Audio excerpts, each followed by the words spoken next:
Hello दोस्तों, स्वागत है आपका द रियल इंडिया एक्सपीरियंस के एक और एपिसोड में। यहाँ पर हम बातें करते हैं जियो पॉलिटिक्स की।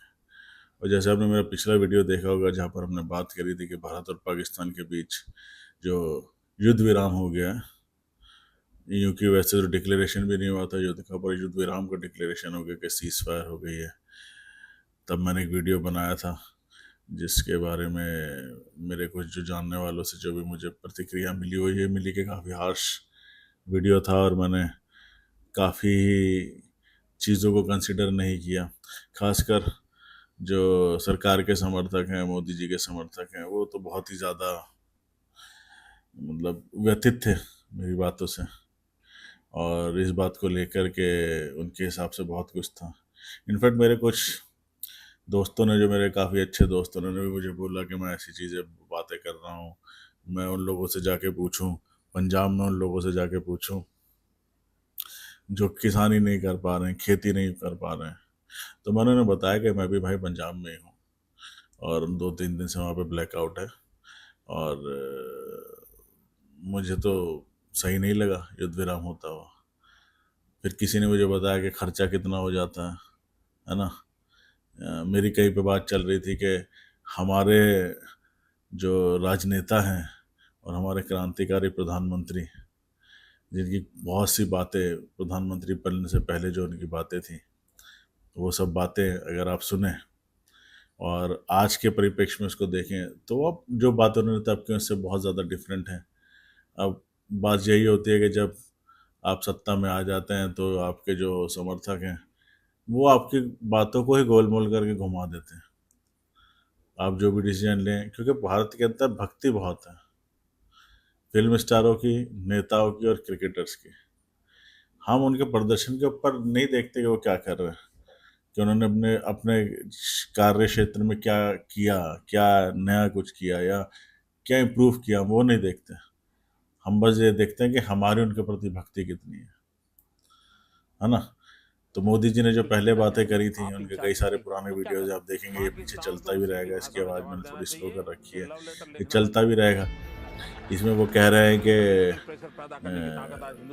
भारत पे हमला हुआ, ये 26 जो उसकी बात है, बॉम्बे बम कांड की, कि जी पाकिस्तान ने हम पर हमला कर दिया, हम अमेरिका चले गए हाथ जोड़ने, आप पाकिस्तान क्यों नहीं जाते जी? हम बड़ी आर्थिक शक्ति हैं, सारे लोग हमसे हमारे पास आते हैं, हम तो सारी दुनिया को झुका सकते हैं, आप कैसे झुक गए? अब बताइए, 2008 की आर्थिक शक्ति और 2025 की आर्थिक शक्ति में कितना डिफरेंस है। अब आप कैसे झुक गए? अब इस बात का कोई जवाब नहीं देगा। अब लोग कह रहे हैं कि लोगों से किसानी नहीं हो रही, खेती नहीं हो रही। तो मैं उन लोगों को कहना चाहता हूँ कि जब पहलगाम में आतंकवादी ने मारा था ना, उसमें अब अमिताभ बच्चन जी का ट्वीट देखिए, मैंने यहाँ पे लगा भी रखा है, इन्होंने भी किया है कि पहले पति को मारा गया, उसकी पतलून उतारी गई और उसके सामने बेटे को सामने उसको गोली मारी गई। और एक बेंगलोर के टेक्की के साथ इन्होंने क्या किया था, उसको मारा, ठीक है, और मारने के बाद उसका भेजे पे गोली मारी, उसका पूरा भेजा निकल गया और उसके 5 साल के बच्चे को उसके सीने पे बिठाया गया और उसे बताया गया कि देख तेरा बाप हिंदू है और जाके मोदी को बताना। मतलब ये अत्याचार नहीं है, किसानों से खेती नहीं हो रही है वो हमारी प्रॉब्लम है। इतने सालों से आज किसानों की बात कर रहे हैं, अभी किसान सड़क पे बैठे थे तब किसानों की याद नहीं आई किसी को, तब इस सरकार को और इस सरकार के सपोर्टर्स को तब किसानों की याद नहीं आई। अब उन्हें किसानों की याद आई है कि किसान खेती नहीं कर पा रहे हैं। मतलब किस तरीके की लॉजिकल बातें, इलॉजिकल चीजें, किस तरीके से हमारे लोग मारे गए वो भूल गए। अब मोदी देश के प्रधानमंत्री हैं, सालों भर वो गाली देते रहे दूसरी सत्ता को, आज वो मान हार गए। हार गए मतलब उन्होंने स्वीकार कर लिया सीज फायर करना। अब उसको बनाने के लिए भी वजहें बहुत आ गई हैं। पहली बात तो श्रेय देने में यहाँ पे लोग, हमारे देश के लोग कमी नहीं करते। अभी भाजपा बीजेपी का संगठन जो है सोशल मीडिया का वो शुरू है, मोदी जी। तो भारतीय जनता पार्टी का सोशल मीडिया अकाउंट बिल्कुल चालू है, पूरे धड़ल्ले से वो अपना काम कर रहा है। अमित मालवीय जी बिल्कुल लगे हुए हैं एकदम से प्रशंसा करने में मोदी जी की। आप दिल्ली की सड़कों पर निकल जाइए, आपको पूरी मार्केटिंग दिखेगी। ऑपरेशन सिंदूर हो रहा है, उसमें मोदी जी पायलट की ड्रेस में भी हैं, मोदी जी आर्मी की ड्रेस में भी हैं, और कोई आर्मी और वाला और एयरफोर्स वाला नहीं है उसमें। और लिखा ऑपरेशन सिंदूर, देखिए ये पिक्चर्स पीछे लगी हुई है। बस शुक्र कीजिए कि मोदी जी ने सिंदूर नहीं लगा रखा, अगर उससे भी 4 वोट एक्स्ट्रा मिल जाए तो शायद वो ये भी लगा लें। अब ये सारी बचकानी हरकतें करने से क्या फ़ायदा। अमित मालवीय का आप ये ट्वीट देखिए, इस ट्वीट पे अमित मालवीय ने लिख रखा है कि भाई साहब, ये यूपीए की सरकार थोड़ी है कि लोग झुक जाएंगे, ये मोदी है।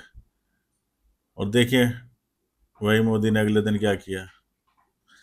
तो ये सारी बातें प्रोपेगेंडा शुरू हो गया। अब एक नई चीज़ लेके आ गए हैं कि भैया भारत ने पाकिस्तान की न्यूक्लियर उस पर अटैक कर दिया था, न्यूक्लियर वॉर होने वाली थी, और इसलिए भारत जो है वो पीछे हट गया।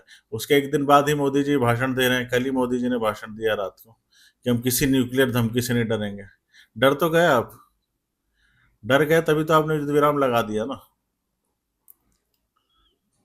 पर किसी भी तरीके से हर चीज को जस्टिफाई करना ये सत्ताधारी पक्ष का काम है और उसके समर्थकों का काम है। इस युद्ध से भारत को क्या फायदा हुआ। हमारे लोग मारे गए, हमारी हमारे पैसे खर्च हुए, है ना, हमें कुछ मिला नहीं। हमें ये भी पता चल गया कि दुनिया में कौन कौन से देश हमारे साथ है, कोई नहीं है।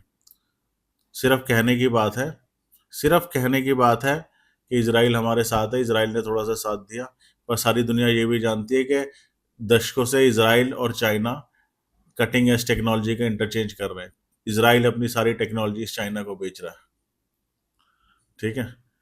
अमेरिका कहता कुछ रहा, हम अड़ेंगे नहीं, अड़ेंगे नहीं, जैसे डोनाल्ड अग्रवाल और जेडी गुप्ता,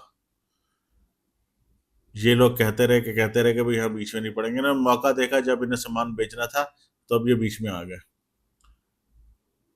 फ्रांस ने कुछ नहीं किया, उसने बस हा हा हा तालियां बजाई कि हमारे जहाज बिकते जाएं, है ना, हमसे असला खरीदा जाए। किसी यूरोपियन देश ने भारत को ये नहीं कहा कि भाई हम आपके साथ हैं, आप आगे बढ़िए, हमला कीजिए। सबने यही कही कि जी हम युद्ध का विरोध करते हैं, हम ये करते हैं। हम्म। टर्की ताल ठोक के पाकिस्तान के साथ खड़ा रहा, कम से कम किसी ने उसका सपोर्ट तो किया। अजरबैजान पाकिस्तान का सपोर्ट किया, चाइना ने खूब सपोर्ट किया। चाइनीज अखबारों ने कितने प्रोपेगेंडा आर्टिकल भारत के खिलाफ छापे, हमने क्या कर लिया। हमारे सपोर्ट में तो किसी ने एक आर्टिकल भी नहीं छापा। लोग यूके यूएस वाले तो उन्हें आतंकवादी भी नहीं कहते, मिलिटेंट्स बोलते हैं। तो यही हमने विश्व में डंका बजाया इतने सालों में, कोई आपका सपोर्ट करने नहीं आया। ये बात तो भारत को मान लेनी चाहिए कि आगे भी कोई आपका सपोर्ट करने नहीं आएगा, तो आपको सारे काम खुद ही करने हैं। आपको सही में आत्मनिर्भर बनना पड़ेगा, चाहे वो असला बारूद की बात हो।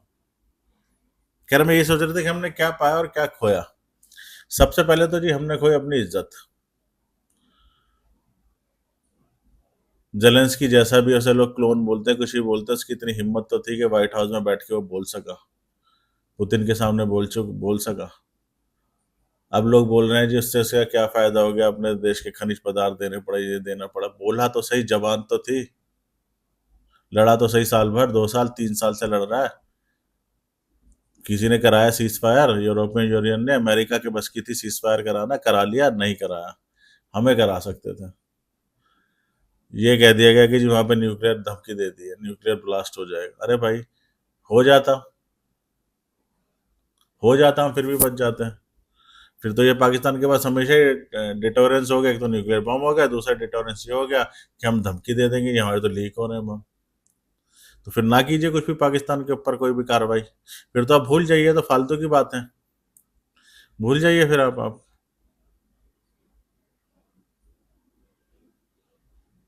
सुबह ही उनको युद्ध विराम वाले दिन दो 2.6 बिलियन डॉलर्स मिले, 60,000 करोड़ रुपए।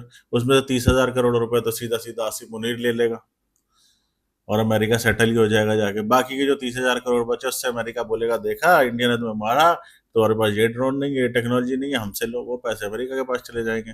बाकी कुछ जो बचे खुचे होंगे उससे उन्होंने जो प्लाट फ्लूट उड़ाए 9-10, वो दोबारा से बन जाएंगे। 10-10 हज़ार में वहां पे जिहादी मिलते हैं। पाकिस्तान के पास फिर पैसा आएगा, फिर वो करेगा। उसको पैसा भी मिल गया, आसिफ मुनीर की इज्जत भी, रिस्पेक्ट भी हो गई कि जी हमारी कंट्री को बचा लिया। पाकिस्तान में जश्न हो रहा, लोग आर्मी के गाने गा रहे हैं, शहबाज शरीफ को पैसे मिल गए, उसकी भी सरकार चलती रहेगी। अमेरिका को नया ग्राहक मिल गया, डोनाल्ड गुप्ता को मुझे लगता है कल को नोबेल प्राइज भी मिल जाएगा उससे।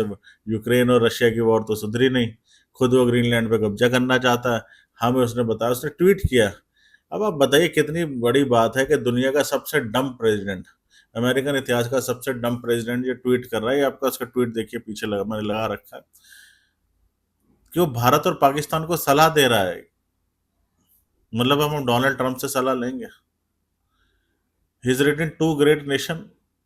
मुझे तो इस बात से आपत्ति है कि भारत और पाकिस्तान को टू ग्रेट नेशंस बोल के एक ही लाइन में रखा गया। टू ग्रेट नेशन भैया, पाकिस्तान भी अगर ग्रेट है तो मुझे नहीं बनना ग्रेट पाकिस्तान के साथ। आप इतने शक्तिशाली हैं, आपका इतना डंका बज रहा है कि आपके सीज फायर कहने से पहले अमेरिका राष्ट्रपति ने 5:33 पर ट्वीट कर दिया। 2 मिनट बाद आपके विदेश सचिव आए और उन्होंने बोला, ये अच्छी बात, उन्होंने अमेरिका का नाम नहीं लिया। आप 3:30 बजे उन्होंने बोला कि वहां के डीजीएमओ से बात हुई, आप 3:30 4 बजे कर देते आके। कम से कम हमें ये तो लगता है कि जी पाकिस्तान ने हम हार मानी है या पाकिस्तान ने बोला है कि भैया सीज फायर करो। आपसे वो भी नहीं हुआ। मेरी समझ में नहीं आता कि भारत के अंदर ये कमी कब से हो गई कि हमारे पास कोई प्रवक्ता ऐसा नहीं है जो आके सही बोल सके। सही चीजों का हम जवाब क्यों नहीं देना जानते? लड़ाई का जो कुछ भी हुआ, मेरे को तो नहीं लगता कि भारत जीता है।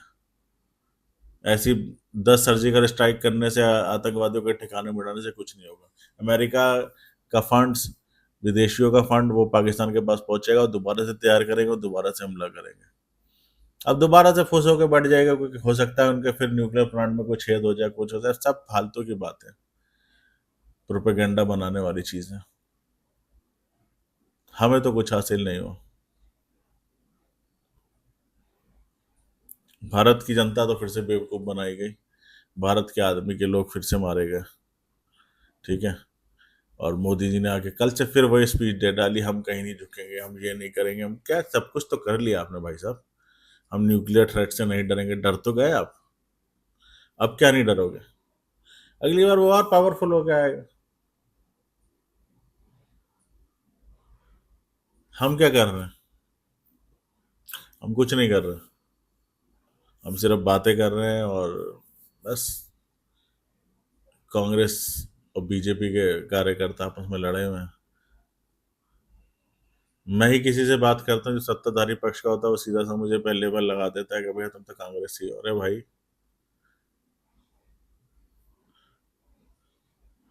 मेरे लिए तो राहुल गांधी और और नरेंद्र मोदी दोनों एक जैसे ही हैं। दोनों अपने ही काम देखते हैं। तुम जीत के लाके देते हैं मुझे पाक ऑक्युपाइड कश्मीर, अरे उनका किसी एक प्लाट प्लॉट पे कब्जा कर लेते हैं तो मैं तुम्हारे लिए भी कविताएं लिखता है इंदिरा गांधी जैसा। पर नहीं करा ना आपने। आपके पास फुल मेजोरिटी की सरकार है, 3 बार से आपको पूरी सत्ता दी है, विपक्ष आपके साथ है, आपका डंका बज रहा पूरी दुनिया में जैसे आप कहते हैं, फिर भी कुछ नहीं किया। पूरे लड़ाई में, पूरे युद्ध में सिर्फ एक ही बात मुझे अच्छी लगी, जो हमारे डीजीएमओ ने बोली थी प्रेस कॉन्फ्रेंस में। उनसे किसी ने पूछा कि आप बता सकते हैं कि कितनी कैजुअलिटी हुई, कितने लोग वहां से मरे? तो उनका काम था, that's not my job to do the body counts, our job was to kill them, we did. कितने मरे कितने जिंदा है, गिनती वो लोग करें। सिर्फ एक यही बात अच्छी लगी पूरे प्रेस कॉन्फ्रेंस में। खैर आप बताइए, आपको क्या लगता है कि भारत ने ये जो चीज़ें करी हैं, ये जो कहानियां हैं, ये जो प्रोपेगेंडास चल रहे हैं, ये कहाँ लेके जाएंगे भारत को? अभी देखिए, कल कल इनकी वार्ता भी हुई है 12 बजे, पाकिस्तानी सेना और भारतीय सेना की। कुछ न्यूज़ नहीं है, कुछ रिपोर्ट नहीं है, नथिंग। खैर देखते रहिए द रियल इंडियन एक्सपीरियंस। मिलते हैं आपसे एक और एपिसोड में जल्दी।